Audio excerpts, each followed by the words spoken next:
Sayyidina Imam Al-Husain Ibnu Syekh Abi Bakar bin Salim radhiyallahu ta'ala anhu wa ardhah. Beliau pernah mengatakan di dalam ucapannya yang melegenda, ucapannya yang agung, yang patut untuk ditulis dengan tinta emas. Ketika datang, dan begini keadaan para ulama dulu, mereka berpaling dari dunia. Orang yang mendengar nasihat para ulama terdahulu, keluar dari hati mereka kecintaan kepada dunia, kecintaan kepada kekuasaan dan jabatan. Hingga di zaman itu, di zaman Sayyidina Al-Husain Ibn Syekh Abi Bakar bin Salim, ada penguasa Raja Hadramaut dari keluarga Al-Kathiri. Raja Hadramaut, dia bilang sama pengawal-pengawalnya tuh di istana di Seun, dia bilang, entar malam kalau ada perempuan pakai item-item, pakai cadar, naik kuda, biarin dia keluar, jangan ada yang halangin. Maka tengah malam, betul, ada perempuan pakai item-item, bercadar, naik kuda, keluar. Penjaga di istana lihat, oh ini yang disebutkan nama raja, buka pintu, dikasih lewat. Perempuan berkuda ini, yang pakai tutupan itu, pergi naik kuda menuju ke kota Ainat, tempat Sayyidina Husain ibn Syekh Abi Bakar bin Salim. Sayyidina Husain di situ lagi tahajud di akhir malam bersama murid-muridnya. Ketika dikumandangkan adzan subuh, orang-orang sholat subuh bersama Sayyidina Husain. Termaksud ini orang. Ternyata dia ini bukan perempuan, tapi si raja. Nyamar dengan pakaian perempuan. Ikut sholat subuh bersama Al-Habib Husain.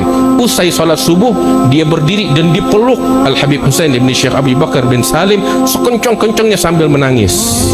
Dilihat ternyata ini Raja Hadramaut. Ditanya, kenapa engkau menangis? Dia bilang, Habib, saya mau tobat. Saya udah gak kuat lagi dengan dosa-dosa yang saya pikul. Saya gak bisa memikul amanat sebagai seorang raja. Nih kalau Habib mau, nih sekarang juga nih jabatan saya serahkan kepada Habib. Terserah Habib mau taruh di mana. Ada gak yang kayak begitu zaman sekarang? Makanya benar omongan Nabi, semua orang bakal mengejar kepemimpinan. Habib dengar begitu, tahu bilang apa?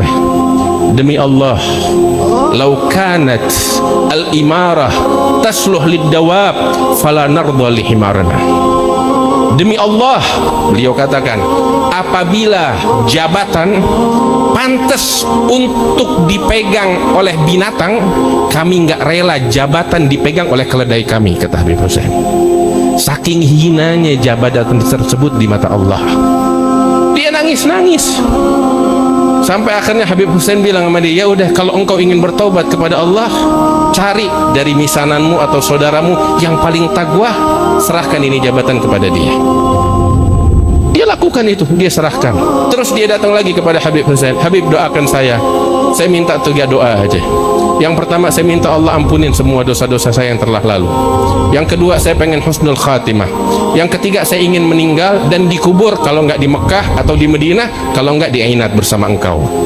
Maka ketiga doa tersebut didoakan oleh Al-Habib Husain hingga beliau meninggal di kota Ainat dan dikuburkan di pemakaman Ainat bersama Sayyidina Syekh Abi Bakar bin Salim.